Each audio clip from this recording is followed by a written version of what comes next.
তারা দৌড়ায় যেতে লাগলো আর বলতে লাগলো অমুকদিন চাঁদ দুই টুকরা হয়েছে দেখছি না?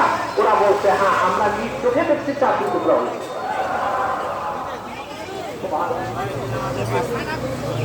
শুধু আমাদের মানুষই দেখে নাই,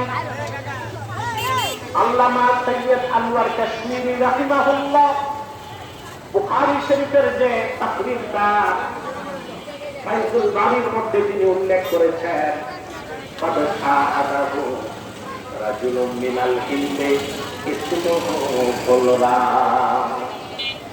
রাসূলুল্লাহ যখন চাঁদকে চিত্রা করে দেখালেন, আরব থেকে হাজার হাজার মাইল দূরে ভারতের ভূপালে এক রাজা ছিল, গোবরা হিন্দু রাজা, সে নিজ চোখে চাঁদ দুই টুকরা হয়েছে তা দেখতে পেয়েছে। বলেন বাহ!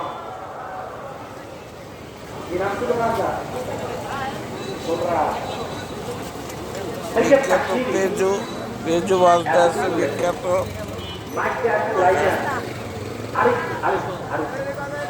যে সাউন্ডটা প্রতিবিম্ব হয়, প্রতিধ্বনি হয়, এটা বন্ধ করে দেওয়া, পরিষ্কার আওয়াজ থাকে, কথা বুঝতে পারছি? শব্দে শব্দে ডাক্তারের জিম মেরে বসে গেছে, কথা কথা বলবেন না, প্রিয় বন্ধুরা। সৈয়দ কাশ্মীরি এতটুকু তথ্য দিচ্ছেন, এর বেশি দেন নাই।